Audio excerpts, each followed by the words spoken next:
Una pregunta recurrente desde la epistemología es si las matemáticas se inventan o se descubren, y es una pregunta que se remonta al problema de la razón versus la experiencia, el problema de la esencia versus la apariencia, que remite tanto a la teoría del conocimiento desde los presocráticos hasta Descartes, Hume y Kant, como al problema propio de la metafísica a propósito de la naturaleza de la realidad. La realidad es simplemente un fenómeno construido a partir de las facultades del sujeto cognoscente, como propone Kant en el marco de su idealismo trascendental en la crítica de la razón pura. Hay una realidad independiente del contexto humano, como el arjé de los presocráticos o las ideas en el topos urano de Platón, de tal manera que se pueden asumir dos posturas: o ver en las matemáticas otro lenguaje humano que implica una mera representación del mundo, una aproximación desde una serie de símbolos que tienen un proceso histórico rastreable a la manera de una genealogía, por ejemplo, identificar en el momento histórico clave en el cual se pasaron de los numerales romanos a los numerales arábicos, dar cuenta de las fechas precisas en las cuales se asumieron ciertos acuerdos y ciertos términos generales en el campo de la matemática que hoy en día permiten hablar de un fundamento común que no es de ningún modo algo independiente del contexto humano, sino una creación históricamente rastreable, y por consiguiente se puede asumir la postura, como lo hace Kant en la estética trascendental, que la aritmética y la geometría dependen del espacio y del tiempo como intuiciones puras de la sensibilidad. La otra postura es el idealismo platónico y pretender que algunas relaciones matemáticas, algunas figuras geométricas no se desarrollan en el proceso histórico, no son una creación humana, sino que existen independientemente del contexto de los seres humanos. Esa postura pertenecería tanto a lo que planteaba Pitágoras como a lo que plantea en el topos urano Platón, y es sostenida por algunos matemáticos en el mundo contemporáneo, incluso algunos físicos, que asumen una concepción de la divinidad bajo el contexto de un demiurgo que a través de las matemáticas es el arquitecto del universo, la concepción de la deidad que proviene de Spinoza. Pues bien, en esa discusión de si las matemáticas se inventan o se descubren, vale la pena reflexionar sobre el extraordinario caso de un matemático hindú llamado Srinivasa Ramanujan, que nació el 22 de diciembre de 1887 y que es conocido mundialmente por su habilidad extraordinaria innata para las matemáticas. Ramanujan nos muestra un talento excepcional que no se valió de una formación tradicional. Un matemático húngaro en un documental sobre Ramanujan afirma que en las matemáticas es muy inusual encontrar un talento extraordinario que no haya sido fruto de una tutoría especial, es decir, casi todos los grandes matemáticos tuvieron grandes maestros para enseñarles. En el caso de Ramanujan encontramos un genio autodidacta que fue capaz de probar, de demostrar tanto teoremas que ya se conocían como nuevos teoremas en el campo de la teoría de números particularmente, y por lo tanto examinar el caso del talento innato de Ramanujan permite formular la pregunta de dónde provino esa habilidad prodigiosa para las matemáticas si las matemáticas son solo una creación humana. En esta ocasión, por lo tanto, voy a hablar acerca de la biografía de Ramanujan y de sus aportes a las matemáticas. Ramanujan nace en la provincia de Madrás, en India, a una familia extremadamente pobre. La mamá de Ramanujan se dedicaba a hacer cantos religiosos en el templo local. Ramanujan tuvo la oportunidad de ir al colegio, pero no le gustaban las clases y aprovechaba la menor oportunidad para escaparse, tanto que tuvieron que forzarlo a asistir a las clases, pero obtuvo las mejores calificaciones en los exámenes finales para pasar a secundaria, y una vez en secundaria se encontró con la matemática formal. Si bien Ramanujan tuvo maestros en matemáticas, al menos al nivel del colegio, tanto de la primaria como de la secundaria, su genialidad provino enteramente de su capacidad autodidacta, porque lo que le enseñaron los maestros él rápidamente lo aprendió y era solamente la base, pero todos los teoremas en los cuales comenzó a trabajar Ramanujan desde que tenía 14 años surgieron fruto de su habilidad innata. Unos estudiantes se quedaron como inquilinos en la casa donde vivían en la provincia de Madrás, Ramanujan. Y Ramanujan rápidamente agotó el conocimiento de estos estudiantes, quienes le prestaron un libro de texto de trigonometría diseñado para educar a jóvenes británicos con una habilidad considerable en matemáticas, a niños superdotados en matemáticas. Y este libro es peculiar porque tiene una forma muy particular de realizar demostraciones en trigonometría, y fue gracias a este libro que Ramanujan comenzó a experimentar. Encontró a los 14 años una forma de resolver ecuaciones cúbicas, luego encontró una forma de resolver ecuaciones elevadas a la potencia 4 y trató de resolver ecuaciones elevadas al quinto grado sin saber que 60 años antes un matemático había demostrado que no se podía hacer esa prueba de las ecuaciones elevadas a la quinta potencia. Sin embargo, Ramanujan intentó y fue produciendo distintos resultados matemáticos que asombraron a los matemáticos locales. No había ningún matemático en Madrás que pudiese enseñarle algo a Ramanujan porque Ramanujan los había superado a todos rápidamente. Ramanujan no fue a la universidad cuando concluyó sus estudios de secundaria. Terminó trabajando como un patente en la oficina de patentes, entregando cartas, y se le ocurrió escribirle a un matemático que era una figura dominante en el ámbito de la historia de las matemáticas del siglo XX, el famoso G.H. Hardy, un profesor de matemáticas británico que trabajaba en la Universidad de Cambridge y que junto a Littlewood representaron los dos matemáticos más prolíferos y mejor conocidos de las primeras décadas del siglo XX.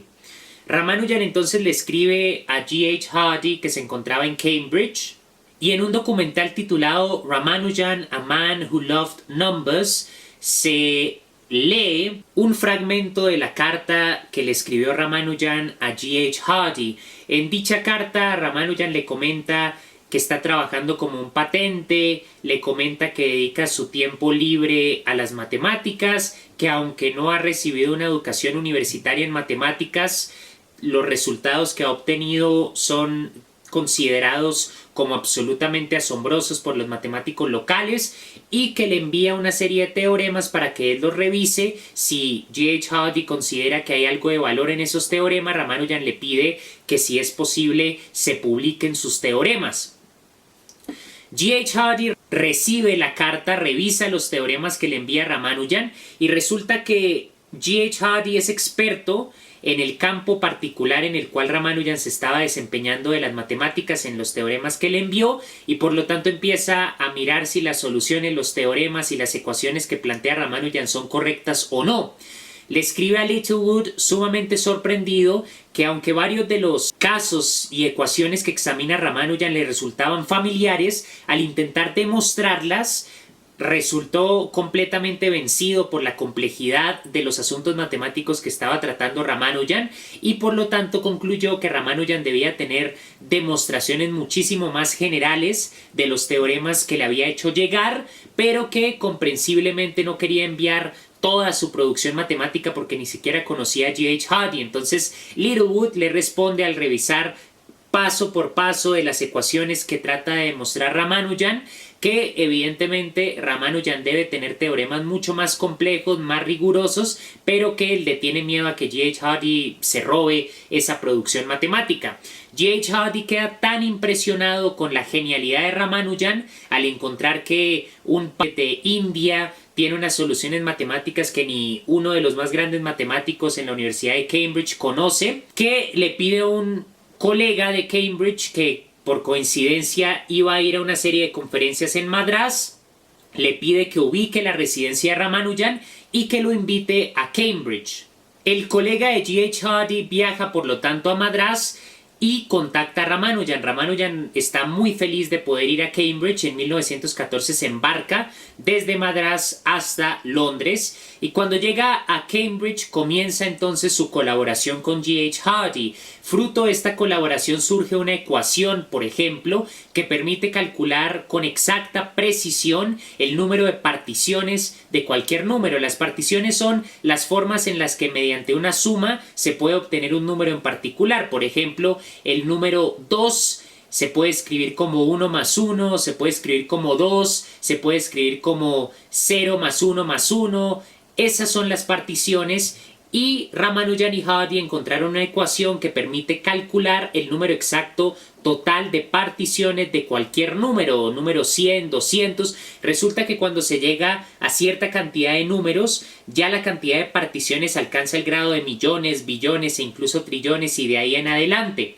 Y Ramanujan y Hardy inicialmente obtuvieron un resultado que se encontraba una aproximación decimal muy cercana al valor calculado por un computador que tardó meses en calcular el número de particiones de un número de 3 cifras, y al obtener los resultados del computador y comparar con los resultados iniciales que habían tenido G.H. Hardy y Ramanujan, simplemente tuvieron que invertir el término factorial en la ecuación y llegaron a la ecuación exacta. Los aportes de Ramanujan a las matemáticas fueron tan importantes que algunas de las ecuaciones de Ramanujan se han utilizado en la física teórica en el campo de la relatividad general para explicar los agujeros negros. Pero aunque G.H. Hardy tuvo una colaboración sumamente prolífera y productiva con Ramanujan, al punto de que G.H. Hardy en su redacción personal de sus cartas plantea que su relación con Ramanujan fue el único incidente romántico de su vida. Ramanujan tuvo varias dificultades en Cambridge. Primero, el hecho de que era hindú, y después de esa historia de guerra entre Inglaterra y los hindúes fruto del imperialismo británico, algunos no le dieron una cálida bienvenida, lo excluyeron, consideraban que no merecía estar ahí. Cuando Ramanujan muere, hubo incluso dificultades y resistencia para admitir que se le pusiera una estatua dentro de los grandes matemáticos reconocidos por Trinity College, pero finalmente hay un busto conmemorativo de Ramanujan donde está la estatua de Newton y otros matemáticos que trabajaron en Cambridge. Al mismo tiempo, y esto era más una dificultad proveniente del hecho de que Ramanujan no tuvo una educación universitaria formal, G.H. Hardy notó que aunque Ramanujan tenía una habilidad incomparable, una genialidad innata semejante a la de Mozart en la música, Ramanujan desconocía que en las matemáticas se necesita un rigor demostrativo y a veces desarrollaba las pruebas de los teoremas perfectamente correctas, pero sin el desarrollo, sin la demostración rigurosa. Y por lo tanto, G.H. Hardy no podía creer que aquí tenían a un Ramanujan capaz de descubrir nuevos teoremas que casi nadie podía comprender por la brillantez y la genuina genialidad de Ramanujan, y al mismo tiempo desconocía cosas formales que la mayoría de matemáticos aprenden en el pregrado. Un problema sumamente grave al que se enfrentó Ramanujan en Cambridge fue que Ramanujan era un hindú bastante fanático, al punto de que llegaba a decir que había una diosa que le comunicaba sus ideas matemáticas a través de los sueños. Y Ramanujan no comía carne, era vegetariano, y allá en Trinity College en Cambridge no encontró comida vegetariana, entonces comenzó a deteriorarse su salud, contrajo tuberculosis. Cuando volvió a India se la pasaba trabajando en sus teoremas, al punto de que dice la esposa en un documental que tenían que hacerle bolas de arroz para que él comiera, porque si no olvidaría incluso comer trabajando en sus teoremas matemáticos. Y finalmente, a la edad de los 32 años, Ramanujan muere en India.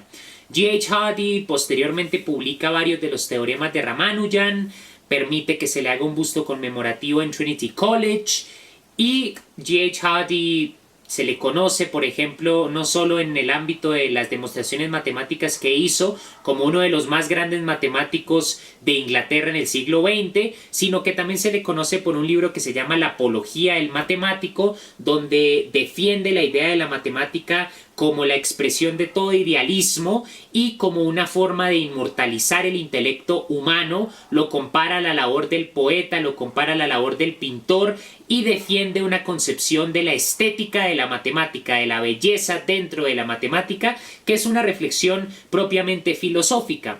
Al pensar entonces en esa genialidad innata de Ramanujan, se formula la siguiente pregunta: si acaso las matemáticas se inventan o se descubren, o si el talento de Ramanujan ofrece argumentos para pensar que quizá existan, por lo menos a nivel genético, unas predisposiciones para dar cuenta de ciertas relaciones matemáticas que tal vez no son solo puramente construcciones humanas, sino que tienen algún tipo de relación con la realidad fuera del contexto humano.